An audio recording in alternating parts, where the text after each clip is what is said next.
भक्ति योग में हम प्रवेश कर रहे हैं 12वां अध्याय गीता का। आत्मविकास की यात्रा के लिए हर साधक को अपने स्वभाव के अनुसार अपनी बुद्धि, अपना मन और अपनी प्रतिभा के अनुसार, अपने आंतरिक रुचि के अनुसार एक प्रधान महत्वपूर्ण मार्ग को चुन लेना चाहिए, चाहे कर्म योग, चाहे ज्ञान योग, चाहे भक्ति योग। जिसमें आपकी रुचि हो, जिसमें आपका टैलेंट साथ दे, स्वाभाविक रूप से जिधर आपकी ऊर्जा बह सके, उस मार्ग को चुन लीजिए। दूसरी बात आप सबको यह ध्यान रखनी है, ईश्वर के एक रूप को, एक नाम को आप अपने मन में निश्चय करें और उसमें दृढ़ता अपनाएं, जिसे कहते हैं इष्ट देव का निर्धारण। इसी से गति होगी। एक पंथ चाहिए चलने के लिए, एक पंथ, एक कंथ, एक ग्रंथ, एक मंत्र, एक संत। तो इसका नियम ये होता है कि एक ही रास्ते पर चलकर तो पहुंचोगे, चौराहे पर खड़े होकर सारे रास्तों पर तो दौड़ नहीं सकते आप। तो एक मार्ग चुनना, एक कंथ, एक पंथ। मार्ग एक हो गया और कंथ प्रिय, प्यारा एक, मतलब ईश्वर, इष्ट देव।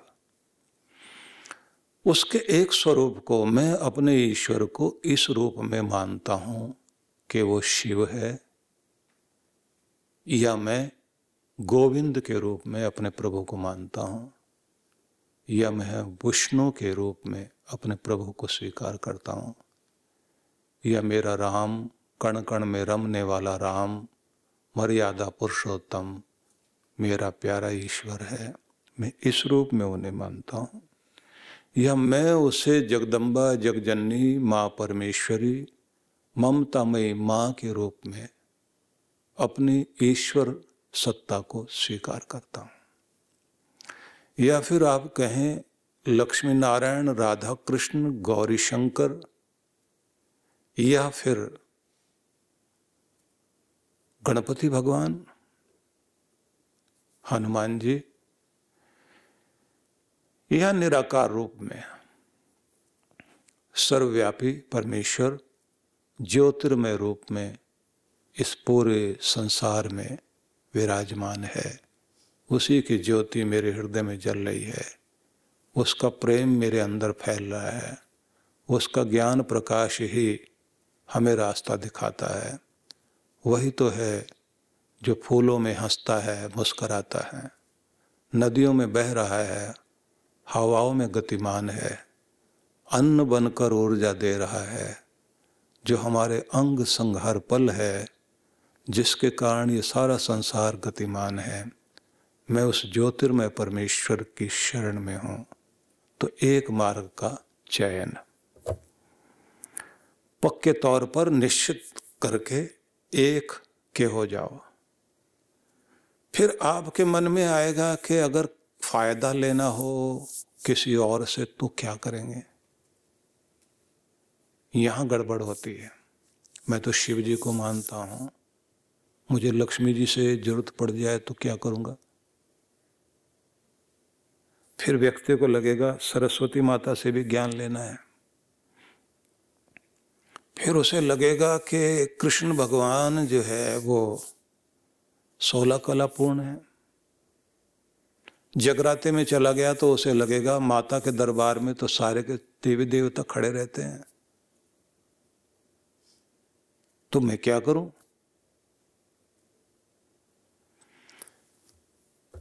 ये ध्यान रख लीजिए कि एक को मानने से ही कल्याण होगा और वही एक ही सब कुछ देता है।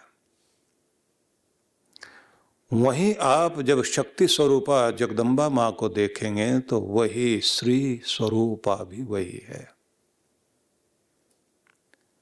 और जब आप ज्योतिर्मय रूप में भगवान शिव को ही मानते हैं तो फिर आप आकाश में ज्योतिर्लिंग के रूप में एक ज्योति, एक प्रकाश को अनुभव कीजिए। उससे आता हुआ प्रकाश आपके सिर पर होकर आपके शरीर में प्रवेश कर रहा है। वही तो है जो अपना आकार देकर सब चीजों को चला रहा है। आकाश में जब आप ग्रह नक्षत्रों को देखेंगे, उनके जो चित्र बने होते हैं, उनका सिंबल बनाया जाता है, तो वो शिवलिंग का आकार होता है। इस तरह से घूम रहे सब। उसी को कहते हैं इस दुनिया में माधुर्य का स्वरूप है शहद, और शहद का जो छत्ता है उसे आप देखिए, वो मानो शिवलिंग है। जैसे आप ज्योतिर्लिंग देखते हैं, ज्योतिर्मय रूप देखते हैं, तो दीप शिखा को देखना। वो दिए की बत्ती जो है, वो जो लो जल रही है, लैंप का जो ऊपर वाला भाग जो जल रहा है, उसको, फ्लेम को देखिए आप। माचिस भी जलाओगे तो जो उसकी लपट निकलती है उसे देखिए। जो कहते हैं ना कि अंगुष्ठ मात्र बाण लिंग घर में होना चाहिए। शिवलिंग को इस रूप में कहते हैं ना कि वो बाण लिंग यहां है। अत्यतिष्ठ दशांगुलम, नाभि से कहते हैं ना 10 उंगल ऊपर आओ, यहां वो दशांगुल अंगुष्ठ मात्र हृदय में जो विराजमान है ज्योति। उस ज्योति में 2 रूप देखेंगे आप, एक शक्ति है, एक शिव है। तो वही शक्ति ही श्री है, वही लक्ष्मी है, वही समृद्धि है। इसलिए शिवलिंग में कहा जाता है कि ब्रह्मा भी हैं, विष्णु भी हैं, उसी में महेश हैं। वहीं पर तीनों महाकाली, महालक्ष्मी, महासरस्वती तीनों हैं। इसलिए अगर विष्णु शिव जी को मानते हैं तो संपूर्णता है वहां। नारायण भगवान को अगर आप मानते हैं तो उसी रूप में मानिए, लेकिन फिर आपको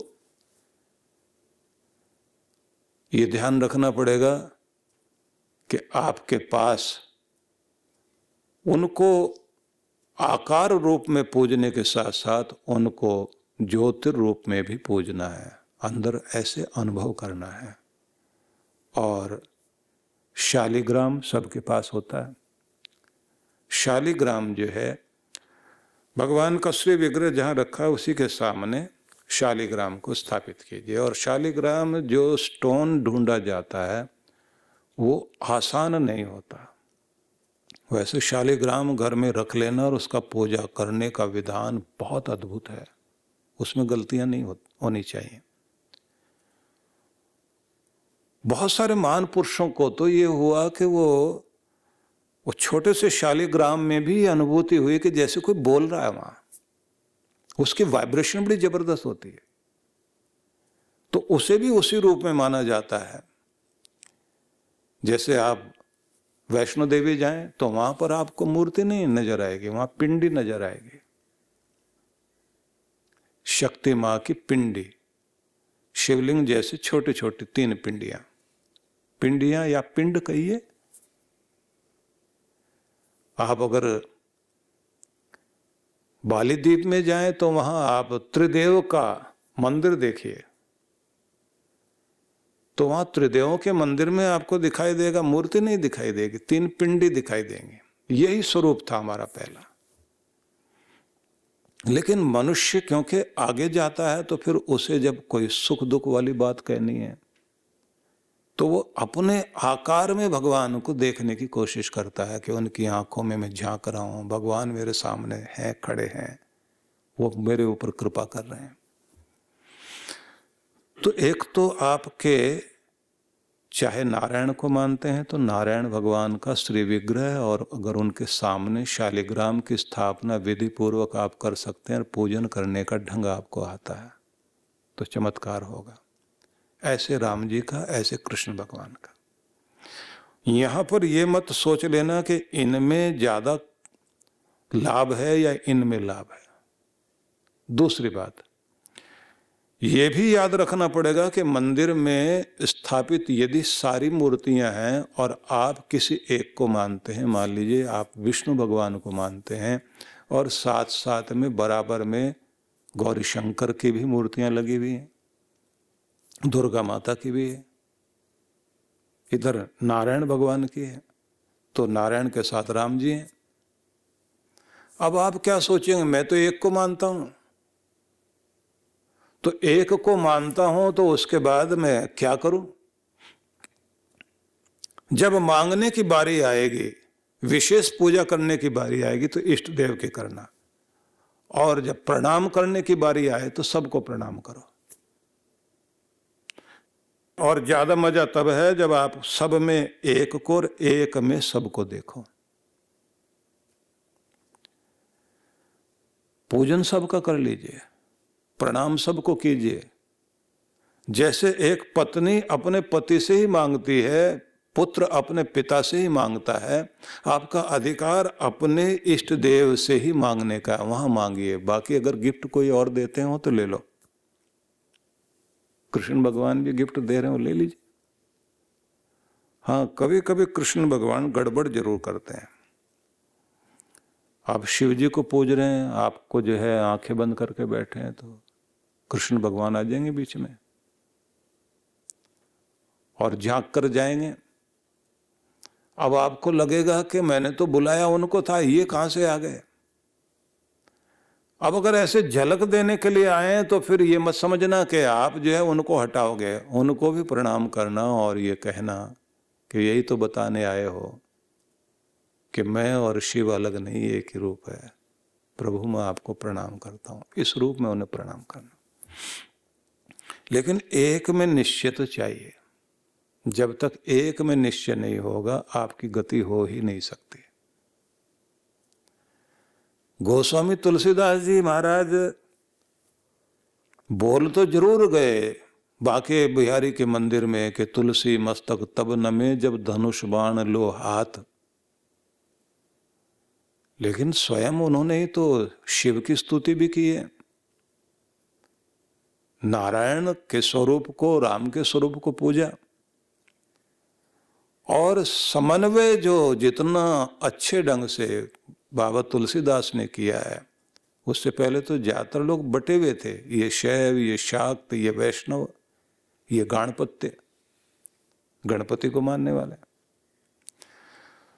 तो भी मैं आपसे कहूंगा कि एक जगह पर अपने आप को स्थिर कीजिए और वहीं से आपको सब कुछ मिलेगा। हाँ, बीच बीच में त्योहार आएंगे। शिव को मानने वाले लोगों को यह ध्यान रखना पड़ेगा, जब रामनवमी आएगी तो राम जी की उपासना करिए, वही 9 दिन। नवरात्रे आ रहे 9 दिन, वैसे ही आपने जो है दुर्गा माता की उपासना करनी है। लेकिन नित्य नियम जो है अपना शिव जी का नहीं छोड़ना। कृष्ण जन्माष्टमी आएगी तो 8 दिन आप अपना नियम बना लीजिए, वैसे तो 16 दिन का होता है। 16 दिन 16 कलाओं का पूजन करना, तब कृष्ण भगवान की भक्ति पूर्ण होती है।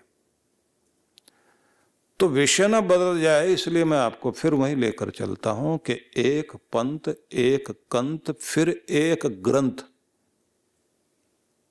एक ही ग्रंथ मतलब एक विचारधारा को आप अपने जीवन में स्थिर कर लीजिए। जब तक आपकी एक विचारधारा नहीं होगी तब तक आपकी गति नहीं हो सकती। जिन लोगों की विचारधारा बदलती रहती है या 10 जगह सुनेंगे जा करके, तो उनके अंदर समस्या हो जाती है, संशय आने लग जाते हैं। जबकि भक्ति का नियम ये है कि आप इस मार्ग में चलने के साथ साथ संशय का समूल नाश करना होता, डाउटफुल नहीं रहना। अगर डाउटफुल है आप तो आपकी भक्ति आगे नहीं बढ़ेगी, ये सीधा नियम है।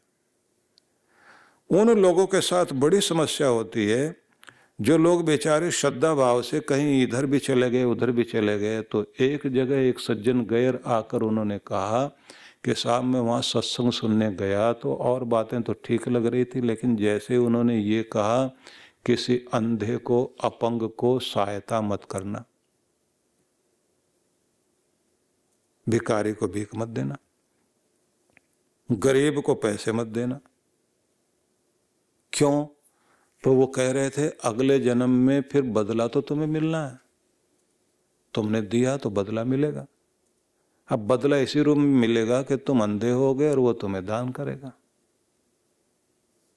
तुम्हारी टांग टूटी हुई होगी और वो जो लंगड़े को आपने दान दिया था वो फिर आपको जो है दान देने आएगा और आप उसको कहेंगे वाह माई बाप, आपने तो बहुत कृपा की। बोले महाराज मैं तो सुनने के बाद इतना ही सुना था, उसके बाद तो मैं भाग खड़ा हुआ क्योंकि 2 अंधों को मैं भी दान करके आया था। कहा इतने बड़े ज्ञानी हमको तो मिल गए। कहा ये तो पक्का है, तुमने दिया तो मिलेगा जरूर, तुमने सहायता की तो तुम्हारी सहायता होगी, कि ये तो पक्का है। कि ये पक्का कराने के बाद उन्होंने कहा लेकिन मिलेगा किस रूप में? जिस रूप में तुमने दिया उसी रूप में तुम्हारी भी हालत ये होगी। द्रौपदी ने एक साधु बाबा को स्नान करते हुए वस्त्र प्रदान किया था क्योंकि उनके वस्त्र पानी में बह गए थे, तो लाज बचाई थी।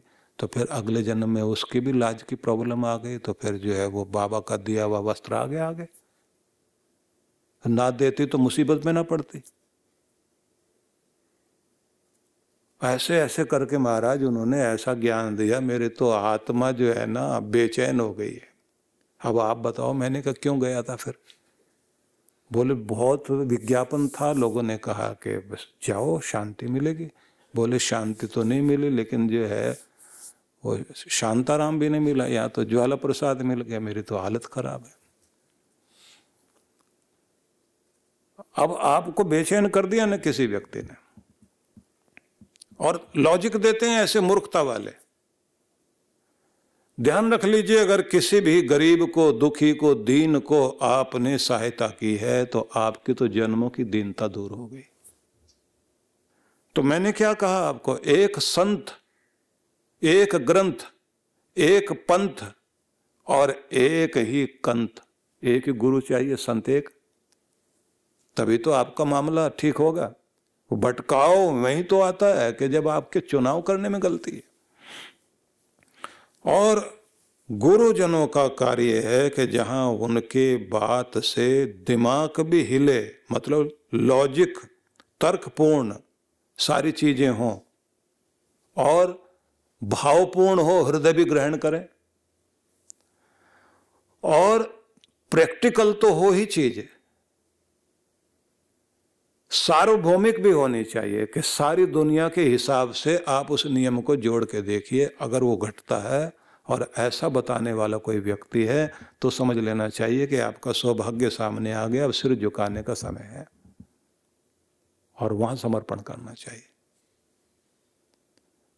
तो निवेदन करना चाहता हूँ, आत्म विकास की यात्रा के लिए अपने स्वभाव के अनुरूप, अपने मन और बुद्धि की रुचि के अनुरूप, अपनी प्रतिभा के अनुरूप आपको एक प्रधान मार्ग अपनाना पड़ेगा, चाहे ज्ञान योग का, चाहे ध्यान योग, भक्ति योग, या फिर आप कर्म योग को अपना सकते हैं।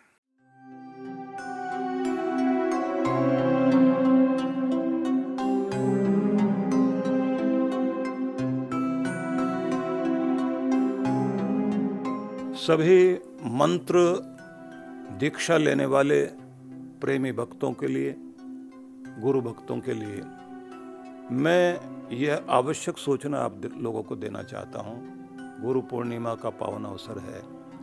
आप सभी अपने जीवन में जिन जिन भी प्रकार की परेशानियों से, दुख से, दिक्कतों से, संकट से गुजरे होंगे, या आपका सौभाग्य बनते हुए, सफलता बनते हुए रुकी होगी, कहीं ना कहीं कोई ना कोई नियम में उल्लंघन जरूर हुआ है, कहीं कृपा की कमी रह गई है, पितरों के आशीर्वाद की कमी रहेगी, देवताओं के आशीर्वाद की कमी रहेगी, प्रभु कृपा से हम कहीं ना कहीं वंचित रह गए।